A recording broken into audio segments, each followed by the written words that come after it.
active on the Northern Ireland, Great Britain Tunnel Bridge project. So this is very much in line with the international idea set up by Father and Mother Moon of the Peace Road. So I'm fascinated to hear what Professor Escalona is going to tell us. So after that we will move into a different phase, if you like, and we'll ask our new Irish, I don't like calling people, can we come up with a better term than new Northern Irish, new Irish? Because it sounds a little bit hackneyed at this stage, but anyway. I'm going to ask Yemi Adenuga, life coach. Where is she? I can't see her. Where are you? Usually she's shining. There you are, up the front. Yeah, I'm going to ask Yemi to say a few words to the Peace Road this year. And it's always a surprise and what delights she has in store for us. So looking forward to that. I'd ask you all to, myself included, let's try and, not to be too long at the presentations because people have to get home tonight. And thank you so much for travelling from so far, especially Ruz Demol, where are you? Thank you so much for coming from Cork. And actually, could I ask you to stand up and introduce your co-travellers from Cork today and your team? Hello everybody, this is Rose, that's my daughter, Ankara, and there's Gloria Zulu from Cork as well. So the three of us were up really early this morning to get home on time.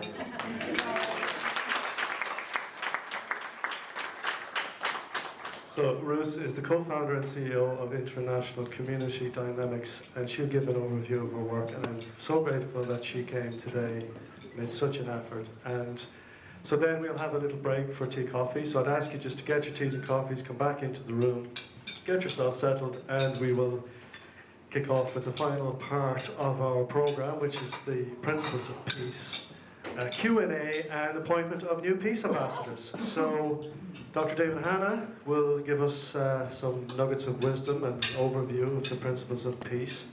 And then we will have, if we have time, and I really hope we do, for a Q&A.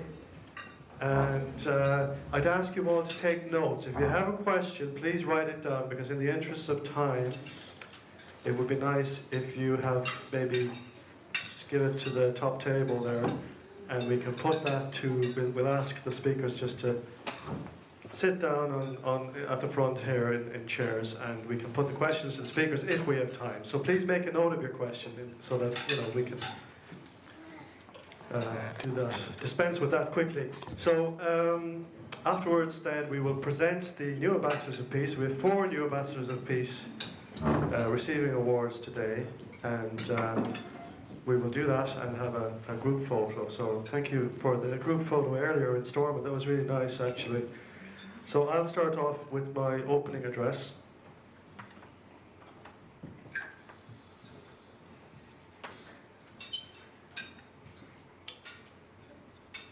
Here's our speakers today.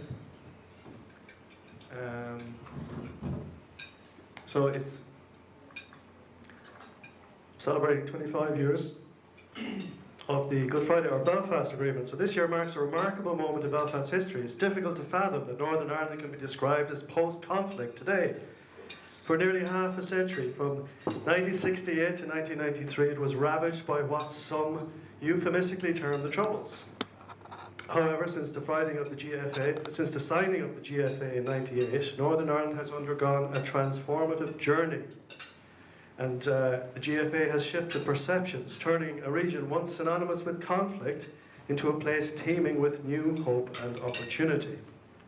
And the question that looms large is whether this agreement, which has played such a pivotal role, is robust enough to withstand the challenges of the future. As I said, the GFA stands as an emblematic turning point in Northern Ireland's history, and is widely regarded by peace activists and civic society as the only show in town in terms of conflict resolution on the island. It's been instrumental in maintaining peace and fostering prosperity not only in Northern Ireland but potentially for the whole of Ireland. Despite recent obstacles like Brexit and the suspension of key Good Friday institutions, the majority of the population remains firmly committed to its principles. It's worth noting that the journey of the DUP, the Democratic Unionist Party, which initially opposed the Good Friday Agreement, but subsequently became the largest party in the Assembly, Northern Ireland here, it's worth noting their journey. So I'll talk a bit more about that later. Challenges to the Good Friday Agreement. Well, only 3 months after the Good Friday Agreement signing, a devastating event took place which shook the peace process. In August 1998, the real IRA committed a heinous car bombing in Omagh, claiming the lives of 29 innocent civilians, including a pregnant woman, and injuring 200 more. Their aim was to dismantle the agreement and thwart the desire for peace and reconciliation shared by all. Astonishingly, the real IRA's violent act failed to achieve its intended result. Instead, it galvanized those dedicated to ushering in a new era of peace. However, for those who had already suffered the loss of loved ones during the 30-year conflict, the Omagh bombing underscored the difficulties of achieving justice even after the Good Friday Agreement signing. In terms of international involvement, the success of the Good Friday Agreement can be attributed in part to that international support. The United States, under President Bill Clinton, played a pivotal role. I'm sure he's been a visitor to this hotel many times. The European Union also contributed by emphasising shared citizenship and cooperation among the people of Northern Ireland and the Republic of Ireland. A legacy of the Troubles. Key figures like the late John Hume and the late David Trimble played instrumental roles in bringing former terrorists, particularly those associated with the IRA, into the peace process. The first IRA ceasefires in 1998 marked a turning point. John Hume's strategy of including the political wing of armed militias in negotiations, despite initial resistance, proved essential to the peace process's success. The three-strand process addressed critical issues related to Northern Ireland internally, East-West relations between Britain and Ireland, and North-South or All-Ireland relations.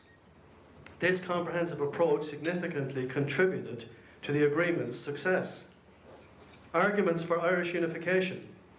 Brendan O'Leary, in his book, examines various scenarios for Irish reunification. He underscores the importance of proactive preparation by governments in Dublin, London, Belfast, Washington DC and Brussels. While the outcome of a reunification border poll remains uncertain, O'Leary insists that failing to prepare would be a grave mistake. He also highlights the potential economic benefits of reunification, given the Republic's sustained economic growth, which could benefit both Northern Ireland and the Republic in the long run. The Irish nationalist perspective is one that sees the Troubles as a civil war of sorts, caused historically by the plantation of Ireland in the 16th and 17th centuries, when English and Scottish lowland settlers were given land in Ireland by the Crown, and especially in Ulster, where Presbyterian and Protestant loyalists were incentivised to replace the rebellious Gaelic who had allied with Spain and Catholicism. Plantation was designed to change the country's religion and political allegiances and to ward off the influence of the Catholic Church and the Spanish Empire, which had allied with local Gaelic chieftains against the Crown in what effectively became another theatre of the Anglo-Spanish War. More recently, the conflict has been seen by nationalists as one of British intervention, occupation and refusal to grant full independence, following attempts to gain home rule and Catholic emancipation after the great famines of 1741 and particularly 1845 to 1849, where over 1 million died and 1 million emigrated.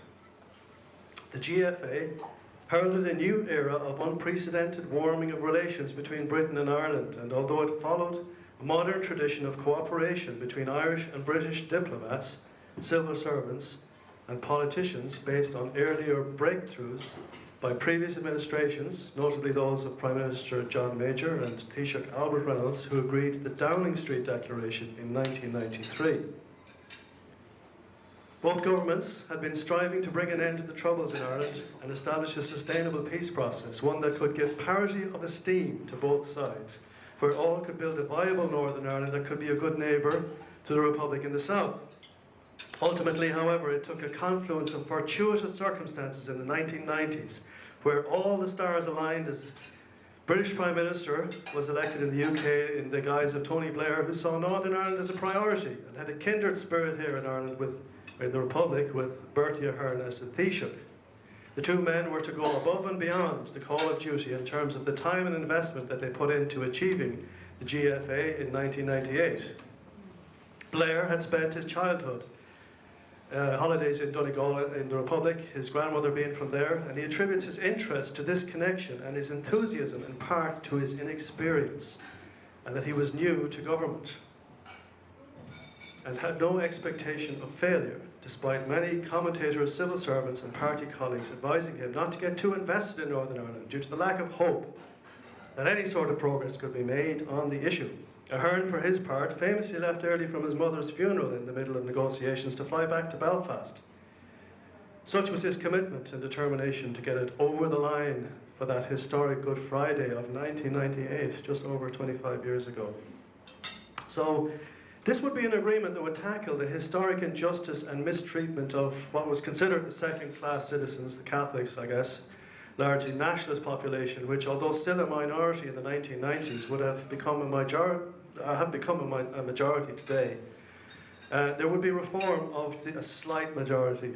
I mean, you can argue it's pretty balanced at the minute, but there would be reform of the police service. The new PSNI was set up on the recommendations of the Patent Commission, and it would seek to recruit nationalists to a force that would replace the largely Protestant RUC with a 50-50 recruiting policy. So the security environment changed significantly over the next decade. Sorry, they replaced the largely Protestant and Unionist Royal Ulster Constabulary. So the environment, security-wise, changed over the next decade after the agreement. And under the terms of the GFA, there was a release of paramilitary prisoners from the IRA and paramilitaries on licence, as they say, from prison. It's part of the agreement. The army took down its checkpoints and border infrastructure, and all British Army personnel and patrols were removed from the streets of Northern Ireland. Demilitarisation and de-paramilitarisation took place as IRA weapons were decommissioned under the stewardship of Canadian General John de Chastelain and his decommissioning remit. Gerry Adams, the leader of Sinn Féin, the political wing of the IRA, was granted a visa for the US, where he could visit the sizable Irish immigrant and sympathetic Irish Republican diaspora who had historically contributed funds to Irish causes, including the IRA. The visit, along with other breakthroughs such as the removal of the broadcasting ban that had been in place on Sinn Féin in the Republic, helped those violent revolutionaries to morph into peace activists over time, as we witnessed the transformation of the Republican movement from a reactionary, violent, terrorist movement bent on achieving unification by violent means to one that called and observed a ceasefire, decommissioned its weapons, and started to work to achieve its aims of unification by solely peaceful and democratic means, finally dispensing with the Armalite in favour of the ballot box.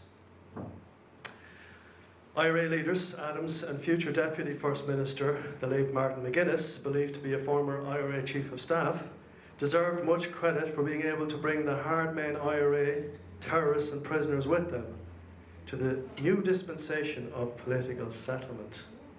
A new Northern Ireland Assembly was constituted under the Good Friday Agreement, with cross-party and cross-community participation and the establishment of a North-South executive and North-South bodies to cooperate in various sectors, as well as the setting up of the British Irish Council. That's the three strands again. Two of the three strands, I think. So a new era had begun, and the men of violence seemed to have turned their swords into ploughshares. Sinn Féin are now the biggest party in the Assembly, which is not sitting at the moment, as far as I know, as of last week. And with the support of the other nationalist party, the SDLP and others, they could easily nominate a First Minister, and indeed we are waiting for Michelle O'Neill to take the position as First Minister designate. It is difficult to see what the tactic here is for the DUP, as I come back to the DUP, once passionately in favour of devolution under their late founder, firebrand preacher, the Reverend Ian Paisley. Would they now prefer direct rule from Westminster rather than serve under a Sinn Féin First Minister? So that's the issue today, I guess. Perhaps all sides, though, at the time of the Good Friday Agreement 25 years ago had grown weary of war and conflict by the time it was eventually concluded, and the time was finally right for peace as British and Irish governments and all the parties in the North agreed to work out a peace plan that would bring about a new inclusive Ireland where parity of esteem for all cultures, traditions and faiths would be the priority. The peace dividend would be one that would mean that the next generations would live in peace if the previous generations were able to overcome their pain and resentment of the previous decades. The prize was indeed great, but sacrifice would have to be made on all sides, as former enemies had to sit down and negotiate with each other and work together to establish the new political institutions, where the end goals of the other side were the diametric opposite. One favouring the status quo of remaining in the United Kingdom of Great Britain and Northern Ireland, the other side, Irish reunification. So Brexit, while most unionists voted in favour of Brexit and nationalists overwhelmingly voted against, Northern Ireland as a whole voted to remain by 56% to 44%. The events of 2016 and the subsequent departure of the UK from the EU represented a threat to the stability of the GFA. To some degree, it is to the credit of the British government that in the end, despite the civil war that was Brexit, it kept to this international agreement which underpins the peace process and worked out a Brexit deal with the EU that would ensure no hard border or border checks on the island of Ireland between North and South. Of course, the cynic might argue that it was forced to do so, and that particularly Prime Minister Boris Johnson was obliged by pressure from the US and Biden administration to uphold the agreement on pain of the threat of no favourable post-Brexit trade deals with the US. Whereas the Republic of Ireland nationalists had been unlucky that a grandson of a Scots Gaelic speaker, President Trump, was an admirer of chief Europhobe Nigel Farage, who was pro-Brexit and seemed to care little for the stance of his Gaelic cousins on the matter. On the other hand, they were very lucky that President Biden was a proud son of Ireland and determined to protect the GFA, seeing the Brexit issue as a fight for Irish rather than British independence, as Farage, Johnson and other Brexiteers were fond of depicting it. So in the end, common sense prevailed and the GFA was protected by the UK, US, EU and Republic of Ireland, all those who acted as guarantors a quarter of a century earlier. That said, it remains to be seen how long this arrangement will last, one that effectively sees Northern Ireland continue as part of the EU single market and enjoying dual EU and UK market access, uniquely in the world, through the Northern Ireland Protocol Trade Agreement, which set up a series of checks at ports, mainly in Larne, consisting of red and green lanes, with goods that are destined for export to the south travelling on EU red lanes and goods staying in Northern Ireland travelling on green lanes. I think that's the colour code. Matthias might, yeah. So following the failure to ensure any exercise of their sovereignty and any meaningful Brexit for Northern Ireland, the protocol has become the new focus of unionist anger in the looming prospect of a united Ireland. And it is this, along with their refusal to enter the Northern Ireland Assembly in Stormont as the minority for the first time, that dominates the current political landscape in the province. Will the agreement survive another 25 years, especially if unionists do not cooperate with the Good Friday institutions? The GFA is a cross-community settlement and requires nationalist and unionist cooperation to function legally, at least in its current form. One of the challenges for the South going forward is how can unionists be encouraged or incentivised to participate in the institutions of the Good Friday Agreement if the end result is a perceived and or actual loss of their sovereignty or identity, or both, through eventual absorption into a united Ireland after the inevitable border poll. Does no amount of southern economic success tempt unionists to throw their lot in with the South in the promise of a better standard of living in a united Ireland, with a Celtic tiger which has seen the state's fortunes rise from a situation where it was the poor man of Europe on entering the EEC in 1973 to today, where by some measures it is the second richest country in the EU. A remarkable achievement, and all the more so considering it was done despite the state surviving a banking and debt crisis and a bailout of its economy by the EU, IMF, Eurozone Troika over a decade ago, and by other measures, is considered a top performer and prime location for foreign direct investment and a high value employer and high-value employment in big tech, big pharma, and medical devices. So these are tough questions, and one which nationalists are being encouraged to answer in the South and North through different fora such as Ireland's Future, which maintains, this is a civic society initiative, cross-party, which maintains that unity is somewhat inevitable, and that it is the job of the Irish people and state to prepare for this responsibly, not the British government, through planning, conversations and policy formation on economic, social and cultural issues.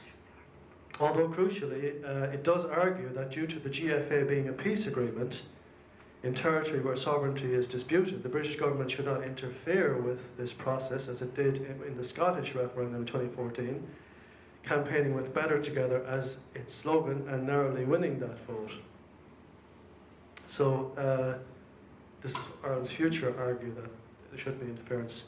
This civic organisation, civic society organisation. So many unionists, they're basically coming up with a plan for, trying to plan for this scenario.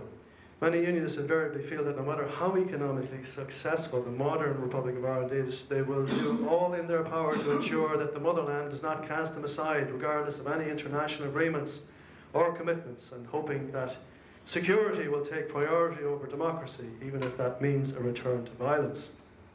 Such a spectre might be calculated or engineered to weaken the resolve of not just nationalists, but especially of the Dublin government and Southerners, many of whom would not wish a return to conflict in the bad old days and would prefer partition and the peaceful status quo rather than trying to accommodate a disgruntled rump of over 1 million disaffected unionists in what would be a combined population of circa 7 million. Were unification to happen in the morning. Of course, not all the 1 million would be classed as disaffected and prone to violence, the overwhelming majority being peace-loving, law-abiding citizens. Nevertheless, the fear of such a campaign of violence directed against a state seeking to bring unification perceived to be by force, as this disgruntled minority might see it, might well be a very real threat or fear. So when both parts of the island were in the EU, it didn't matter so much, or as much, but since Brexit, identity has now become that little bit more important, and as ever, there is always a danger that a significant minority can turn to violence and make a society ungovernable if there is not sufficient desire and wherewithal to placate them. The next 25 years will more than likely see some sort of accommodation or even a review or changes to the GFA, but until the majority of unionists are happy that their identity and to some degree their sovereignty is protected, there is every danger that a united Ireland would not be a peaceful and harmonious one. Brexit has made this task that little bit harder, unfortunately. If the EU ever does allow the UK to rejoin, should it ever wish to do so, or even if an independent Scotland were to rejoin, that might help with the sovereignty issue, as it is likely that the UK itself would be further weakened should the Scots secede. Although this is also predicated on the EU continuing to itself continue to be one of the most successful peace processes that the world has seen, and that it doesn't implode economically or start to fall apart if other states were to follow the unprecedented UK example of leaving.